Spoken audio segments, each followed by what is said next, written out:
애플 CEO이자 나이키 이사회 수석 사회이사인 팀 쿡. 그가 최근 자기 돈으로 나이키 주식을 매수했습니다. 주당 $59에 무려 5만 주를요. 나이키의 주가는 2021년 역대 최고점이 약 $177였습니다. 이후 하락을 거듭하면서 한때 $52대, 즉 역대 최고점 대비 마이너스 71%까지 빠졌고요. 현재 주가는 약 $63 선, 역대 최고점 대비로 보면 마이너스 64% 수준입니다. 이 정도면 단순한 조정이라고 보긴 어렵습니다. 시장은 사실상 나이키가 전략적으로 뭔가 크게 잘못됐다고 말한 셈입니다. 그럼 팀 쿡은 왜 이 가격에서 나이키를 샀을까요? 안녕하세요. 미국 주식 탐구 생활입니다. 한때 전 세계에서 가장 완벽한 브랜드 기업으로 불렸지만 지금은 주가가 반토막도 넘게 빠져버린 기업, 바로 나이키에 대해 이야기해보겠습니다. 나이키는 단순한 신발 회사가 아닙니다. 글로벌 스포츠웨어 넘버원 브랜드로서 시장의 기준점이고 러닝, 농구, 트레이닝, 축구까지 모든 스포츠 카테고리를 아우르는 브랜드죠. 선수, 코치, 리그, 이벤트, 스토리텔링까지 모두 가진 종합 스포츠 플랫폼이라고 할 수 있습니다. 이 회사의 성패를 좌우해온 핵심은 항상 딱 세 가지였습니다. 첫째, 채널 전략. 둘째, 제품 혁신 사이클. 셋째, 브랜드 및 프라이싱 파워. 문제는 지난 몇 년 동안 이 세 가지가 한꺼번에 흔들렸다는 점입니다. 나이키의 주가가 부진했던 원인들을 하나씩 살펴보겠습니다. 먼저 채널 전략입니다. 존 도나호 전 CEO 체제에서 나이키는 DTC, 즉 다이렉트 투 컨슈머, 소비자에게 직접 하는 전략을 극단적으로 밀었습니다. 논리는 단순했죠. 중간 유통을 없애면 마진이 올라간다. 그래서 어떤 일이 벌어졌냐면요. 플라커, 메이시스 같은 전통적인 도매 채널을 줄이고 앱과 직영 매장 중심 구조로 이동했습니다. 그 결과는 의외였습니다. 매장에서 나이키 제품이 사라졌고 그 빈자리를 온러닝, 호카, 뉴발란스가 채웠습니다. 소비자는 나이키를 사러 갔다가 다른 브랜드를 신어보는 경험을 하게 된 거죠. 도매는 단순한 유통이 아니라 브랜드가 보이는 공간이었는데 그걸 스스로 줄여버린 셈입니다. 같은 시기 경쟁사들은 굉장히 명확한 방향을 가지고 있었습니다. 아디다스는 삼바, 가젤 같은 라이프스타일 히트작을 만들었고요. 올러닝과 호카는 러닝 전문성과 프리미엄 이미지를 확실히 잡았습니다. 뉴발란스는 10대 20대 라이프스타일 시장을 장악했죠. 반면 나이키는 모두에게 팔려고 하다 보니 어느 하나에서도 압도적 1등 느낌이 없는 구간을 겪었습니다. 여기에 재고 문제가 겹쳤습니다. 수요 예측이 어긋나면서 재고가 쌓였고 이를 처리하기 위해 할인과 프로모션이 늘었습니다. 그 결과 매출 총이익률, 즉 마진이 40% 초반까지 하락했습니다. 이건 단기 실적보다 더 위험한 문제입니다.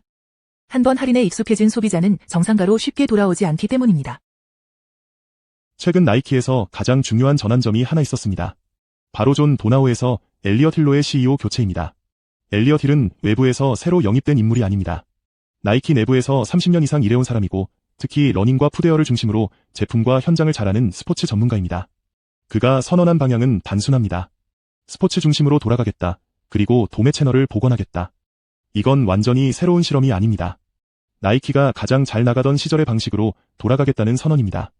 그래서 이번 턴어라운드의 핵심은 혁신이라기보다 회귀에 가깝습니다. 따라서 지금 내부자 매수는 완전히 새로운 전략에 대한 베팅이 아니라 우리가 원래 잘하던 걸 다시 하면 이 가격은 충분히 싸다는 판단으로 해석하는 게 더 합리적입니다. 그럼 이 변화가 숫자로도 보이기 시작했을까요? 2025년 9월부터 11월, 나이키의 2026 회계연도 2분기 기준으로 보면 도매 매출은 $75억, 전년 대비 플러스 8% 성장했습니다. 북미 매출은 $56억, 전년 대비 플러스 9% 성장했습니다. 반면 DTC 매출은 마이너스 9% 감소했습니다. 이건 의도적인 축소입니다. 중화권 매출은 마이너스 16% 감소했는데 중국 소비 부진과 로컬 브랜드 경쟁이 여전히 부담입니다. 그리고 전체 매출은 플러스 1% 늘었지만 순이익은 마이너스 32% 급감했습니다. 이건 관세 인상으로 제조 원가가 올라가면서 마진이 약 3%포인트 깎였기 때문입니다. 정리하면 이렇습니다. 지금 나이키는 성장이 아니라 정상화를 하고 있습니다. 채널을 되돌리면서 체질을 바꾸는 구간이죠. 그래서 숫자가 엇갈립니다. 도매와 북미는 살아나는데 중국과 마진은 아직 고통이 남아있는 겁니다. 오늘의 핵심입니다. 이번 내부자 매수에서 가장 중요한 건 누가 샀느냐보다 어떻게 샀고 언제 샀느냐입니다. 이번 매수는 주식 보상도 아니고 옵션도 아닙니다. 전부 장내 매수, 즉 자기 돈으로 산 겁니다. 그리고 단순히 한 명이 아닙니다. 이사회 수석 사회이사 팀 쿡, 감사위원장 로버트 스완, 그리고 신임 CEO 엘리엇 힐까지. 이사회와 CEO가 동시에 매수했습니다. 이 패턴은 보통 이런 의미로 해석됩니다. 실적은 아직 나쁠 수 있다. 하지만 가격은 이미 과도하게 낮아졌다. 주의할 점은 내부자 매수가 단기 반등 신호는 아니라는 것입니다. 대신 하방 리스크가 제한되기 시작한 구간을 알려주는 신호로 볼 수 있습니다. 핵심은 내부자들이 이미 좋아진 뒤에 산 게 아니라 최악의 시나리오가 상당 부분 주가에 반영됐다고 판단한 시점에 샀다는 겁니다. 그럼 이제 내부자들이 어디에서 샀는지를 가격 기준으로 한 번 더 보겠습니다.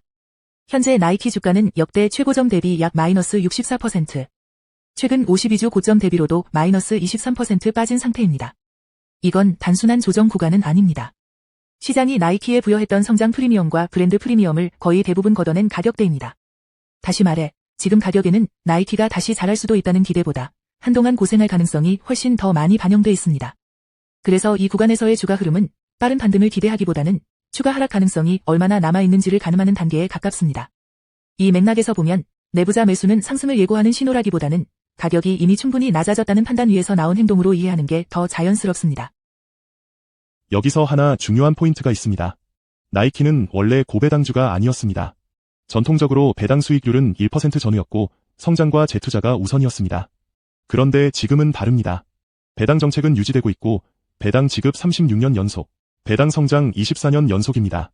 반면 주가는 크게 빠졌죠. 그 결과 지금 배당 수익률은 약 2.6%, 사실상 역대 최고 수준입니다. 물론 이건 배당을 키워서 배당주가 된 게 아니라 주가가 먼저 무너졌기 때문에 배당주 성향이 생긴 구간입니다. 하지만 적어도 이 배당은 턴어라운드를 기다리는 동안 투자자가 버틸 수 있게 해주는 쿠션 역할은 확실히 해줄 수 있습니다. 주가가 많이 빠졌다고 해서 회사가 갑자기 현금이 안 도는 회사가 된 건 아닙니다. 나이키는 여전히 현금 창출력이 강하고 배당도 장기간 유지 인상해온 기업이죠. 다만 지금 국면에서 중요한 건 배당 그 자체가 아니라 마진과 재고, 그리고 할인 정상화가 실제로 진행되고 있는지입니다.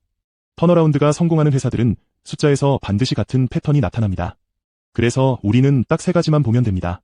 첫째, 도매 매출 성장의 지속성입니다. 도매가 회복된다는 건 제품이 다시 고객이 있는 자리로 돌아갔다는 뜻이고, 한 분기 반짝이 아니라 2분기, 3분기 연속으로 이어지는지가 핵심입니다. 둘째, 총마진 하락세가 둔화되는지입니다. 지금은 마진이 낮아져 있는 구간이기 때문에 마진이 높아졌냐보다 먼저 마진이 더 이상 안 무너지는지, 즉 하락이 멈추고 바닥을 다지는지를 봐야 합니다. 할인이 줄고 가격이 정상화되면 마진은 따라옵니다. 셋째, 재고가 관리 가능한 범위로 들어오는지 여부입니다. 재고는 결국 할인으로 연결되고 할인은 다시 마진을 깎습니다. 그래서 재고가 안정되면 할인 축소, 마진 회복이라는 턴어라운드의 길이 열립니다. 정리하면 도매가 살아나고 재고가 잡히고 마진 하락이 멈추는지, 이 3가지가 찍히기 시작하면 주가도 자연스럽게 따라올 것입니다. 그럼 지금 바로 매수하면 될까요? 아쉽게도 아직 몰빵할 구간은 아닙니다. 왜냐하면 지금의 나이키는 회복이 확인된 회사가 아니기 때문입니다.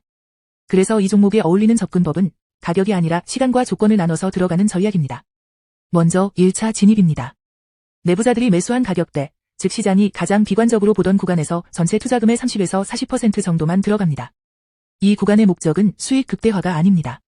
가격 안전 마진을 확보하고 배당을 받으면서 바닥을 확인하는 단계입니다. 두 번째는 2차 진입입니다. 도매 매출 성장과 재고 안정이 2분기 연속으로 확인될 때 추가로 30% 정도를 늘립니다. 이 단계는 회복 가능성이 아니라 회복이 실제 숫자로 찍히는지를 확인한 뒤 비중을 늘리는 구간입니다. 마지막으로 3차 진입입니다. 마진 정상화가 가시화되거나 핵심 제품 히트처럼 브랜드 회복 신호가 보일 때 남은 20에서 30%를 투입합니다. 이때는 이미 바닥을 맞히는 투자가 아니라 회복을 확인한 뒤 따라가는 투자입니다. 이 전략에서 가장 중요한 건 타이밍이 아니라 원칙입니다. 내부자가 샀다는 이유로 올인하거나 단기 실적 반등만 기대하는 접근은 지금 구간에서 가장 피해야 할 전략입니다. 지금의 나이키는 기다릴 수 있는 사람에게만 유리한 종목입니다. 단순 가격이 아니라 시간을 두고 조건에 따라 나눠서 들어가는 전략을 추천드립니다. 그렇다면 앞으로 나이키는 어떤 시나리오로 전개될 가능성이 높을까요? 크게 3가지로 나눠볼 수 있습니다.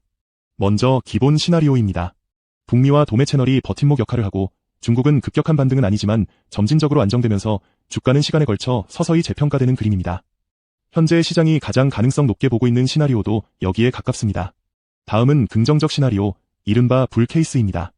월드컵 같은 스포츠 이벤트와 함께 핵심 제품 히트가 나오고 할인이 줄면서 마진이 회복됩니다.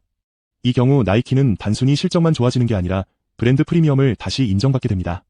반대로 부정적 시나리오, 베어 케이스도 있습니다.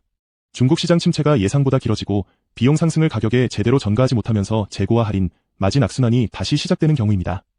이 경우 주가 회복 시간이 더 오래 걸릴 수 있습니다. 중요한 건 지금 이 순간에는 이 3가지 중 어느 시나리오로 갈지 아직 확정된 건 없다는 점입니다. 그래서 지금 나이키에 대해서는 어느 시나리오에 베팅하느냐가 아니라 시나리오가 확인될 때마다 대응하는 투자가 더 합리적입니다. 결론을 정리해 보겠습니다. 나이키는 지금 잘 나가는 회사가 아닙니다. 하지만 원래 잘하던 회사로 돌아가려는 순간을 시장이 가장 비관적으로 보고 있는 구간에 있습니다. 실적은 아직 완벽하지 않고 중국과 비용이라는 변수도 여전히 남아 있습니다. 다만 분명한 사실 하나는 있습니다. 시장은 나이키가 다시 잘할 수 있다는 가능성까지 이미 주가의 상당 부분 반영해 버렸다는 점입니다. 그리고 바로 그 지점에서 이 회사의 내부를 가장 잘 아는 핵심 인사들이 자기 돈으로 주식을 샀습니다. 이건 단기 반등을 보장하는 신호는 아닙니다. 하지만 최소한 여기서 더 망할 확률보다 회복될 확률이 커지기 시작한 구간이라는 판단으로는 충분히 해석할 수 있습니다. 그래서 투자할 것이냐라는 방향은 명확합니다. 그러나 곧바로 몰빵하는 것은 위험합니다. 분할해서 진입하고 실적과 구조 변화를 확인하며 배당을 받으면서 주가 회복을 기다리는 인내가 필요합니다. 분할, 확인, 인내, 이 세 가지를 지킬 수 있다면 지금의 나이키는 리스크 대비 충분히 검토해볼 만한 투자 대상이라고 할 수 있습니다. 한때 많은 사람들에게 선망의 브랜드였던 나이키가 지금은 다시 방향을 잡아가고 있는 중입니다. 이 변화가 성공할지는 아직 아무도 알 수 없습니다. 하지만 지금은 그 변화를 가장 차분하게 관찰해볼 수 있는 시점입니다. 이 영상이 여러분의 나이키 투자 판단의 하나의 기준점이 되기를 바랍니다. 미국 주식 탐구 생활이었습니다. 감사합니다.